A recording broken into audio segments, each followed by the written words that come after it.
Assalamu alaikum, I'm your host Mas Patel and this is Analysis Tonight. We'll be discussing the latest airstrikes on Gaza. On May the 13th, the Israeli military conducted a significant airstrike on the European hospital in Khan Yunis, Gaza, targeting what it claimed was an underground Hamas command centre. The European hospital, established in 1989 with support from the European Union, is one of Gaza's largest medical facilities, providing critical care to thousands of patients monthly.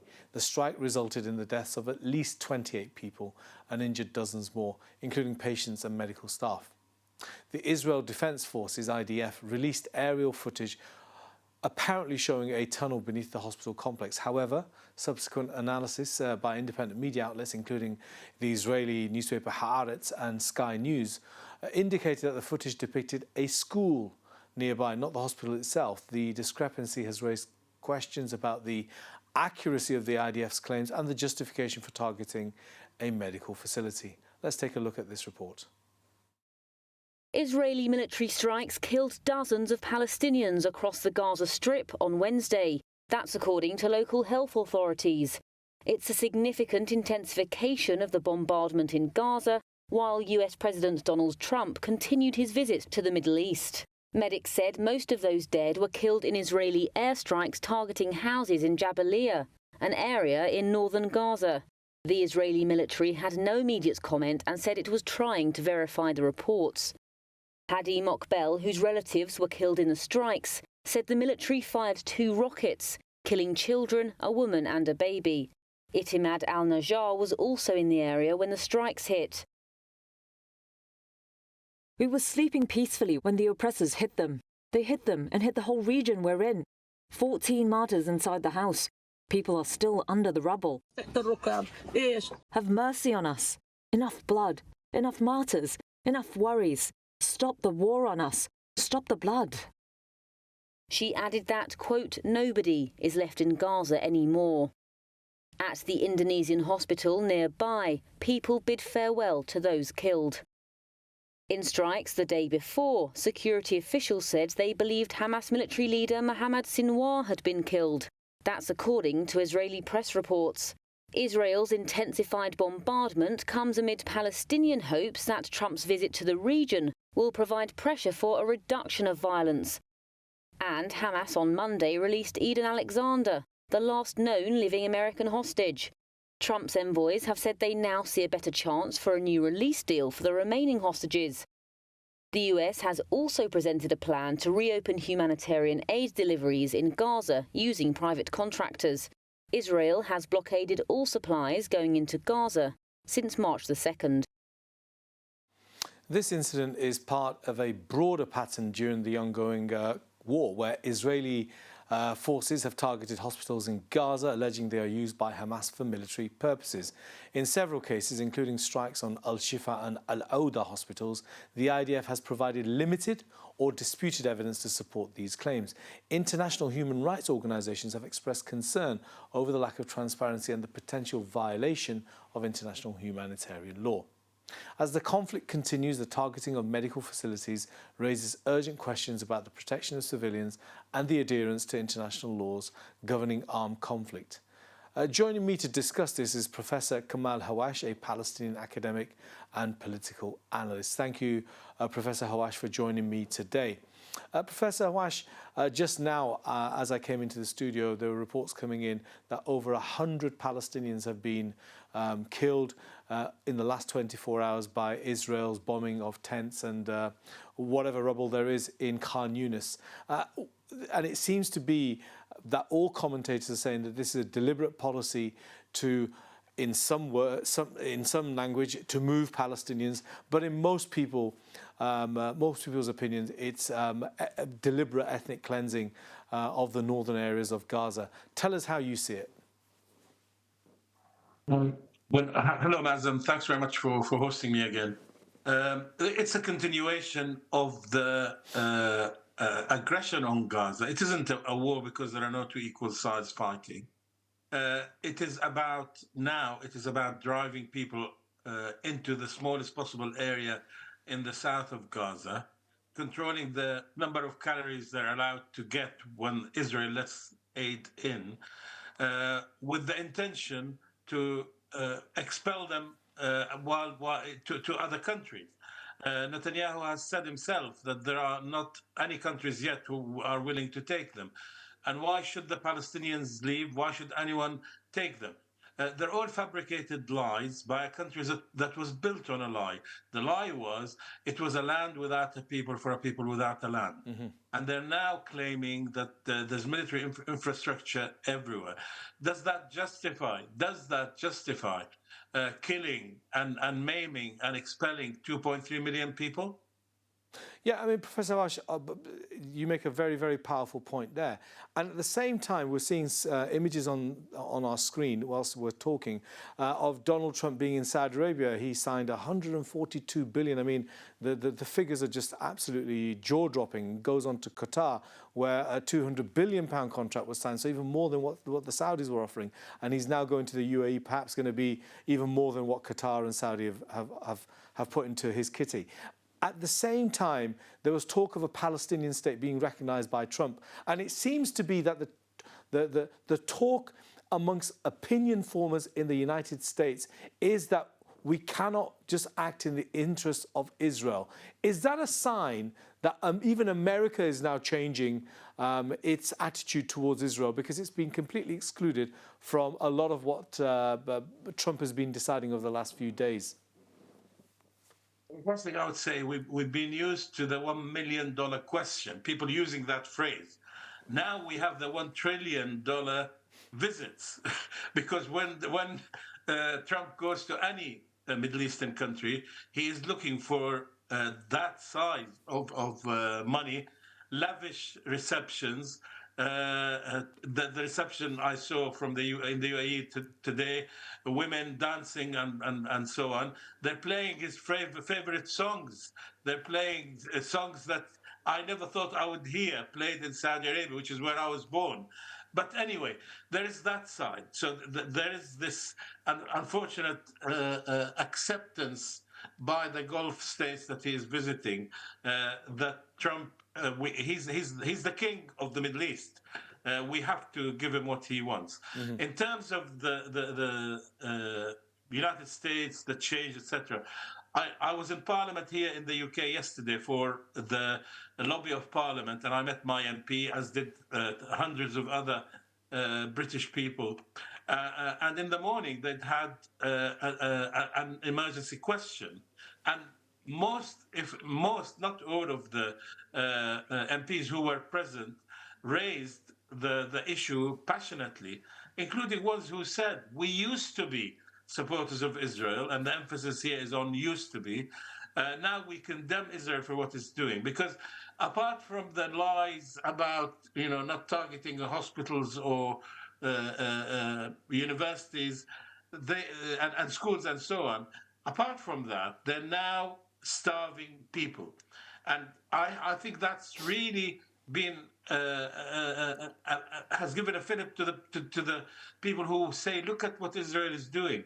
It is now starving children, it's starving women.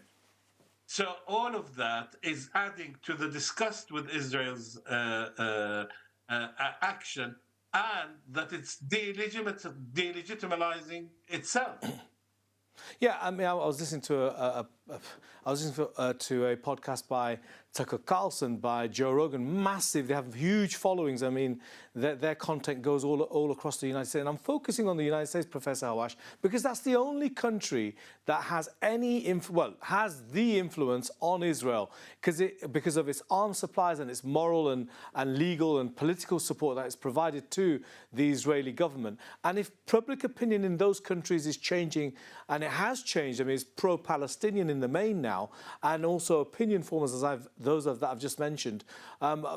Tucker Carlson was saying that we need to tell Keir Starmer also that we're not going to do your bidding. So on this Israel-Gaza question. So I put it to you, Professor Hawash, that the tides and the tectonic plates are shifting, although for the average day-to-day Gazan, it's getting worse and worse on the ground. However, the overall scene is perhaps better than it was prior to October 7th. Is that a fair proposition?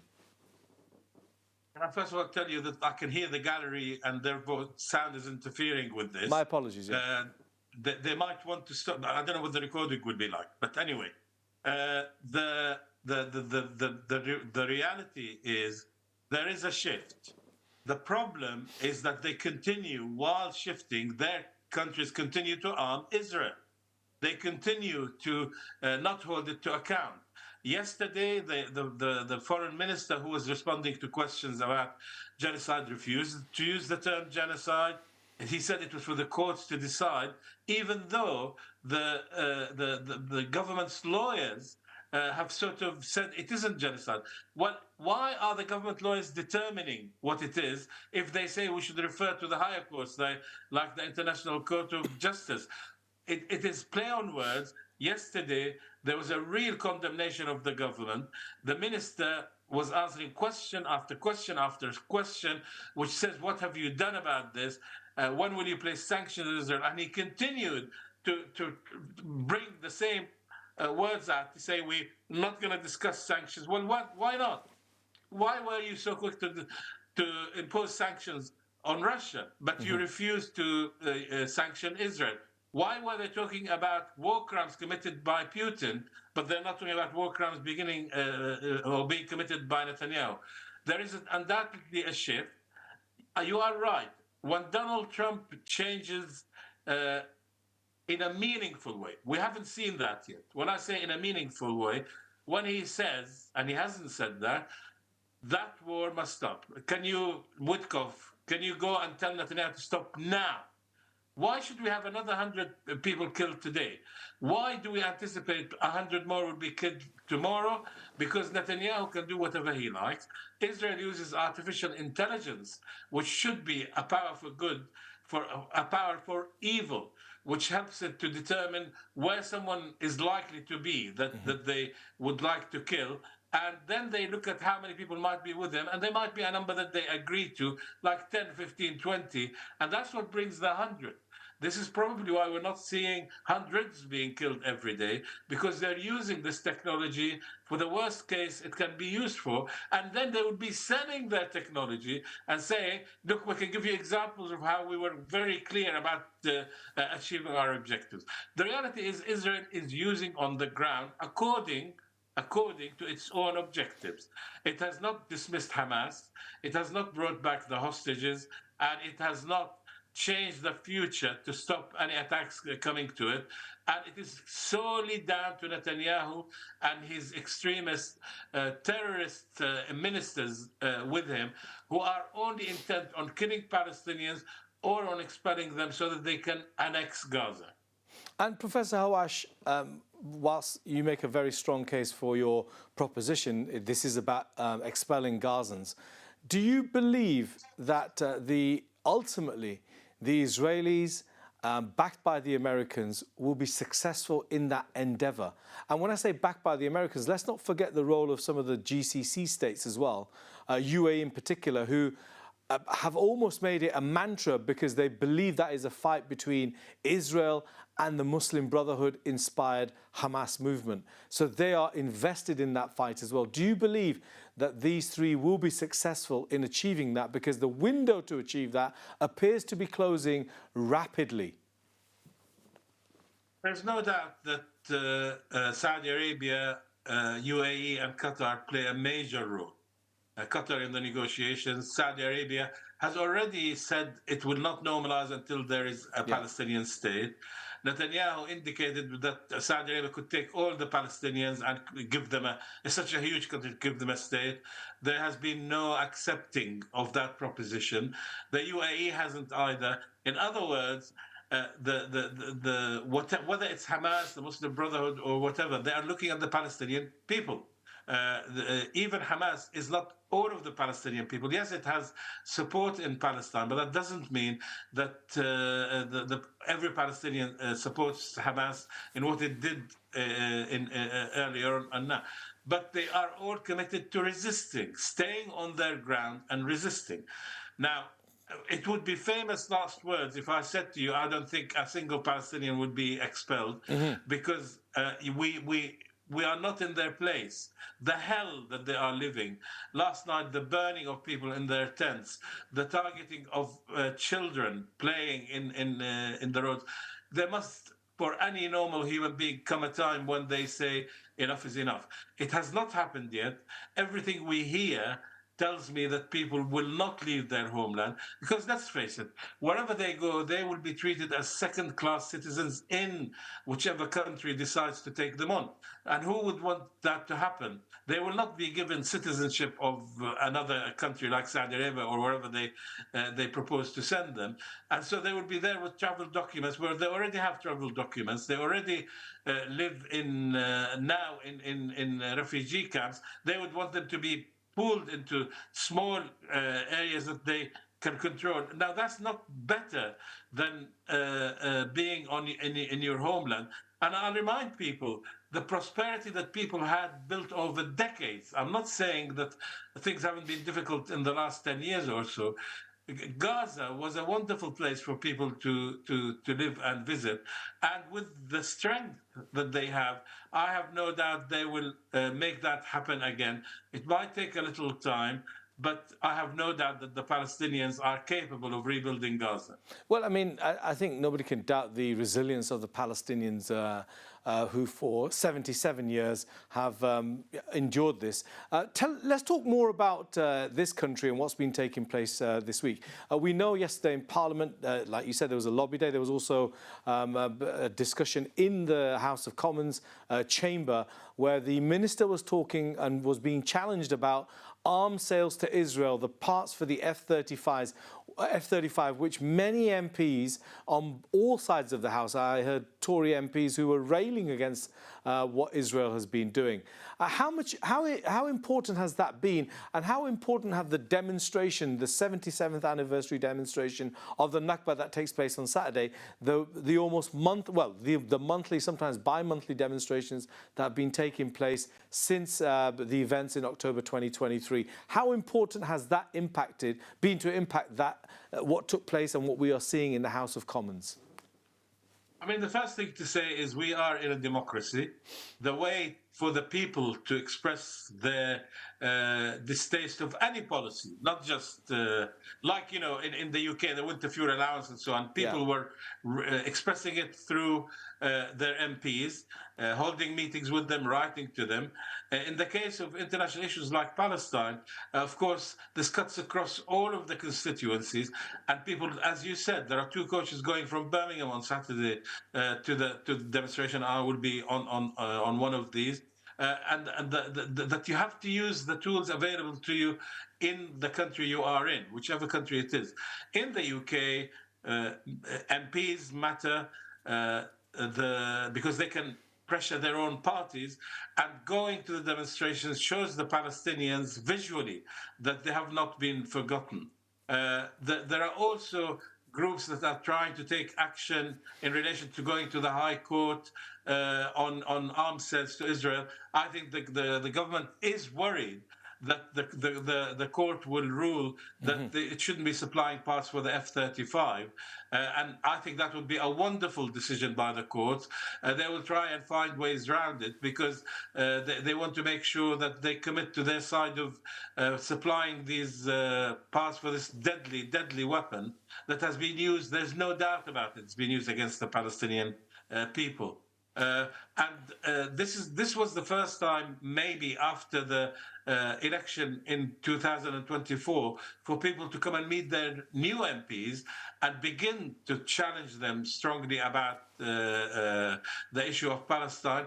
And the last thing I would say is there are legal entities which are looking at bringing charges against the British leaders themselves.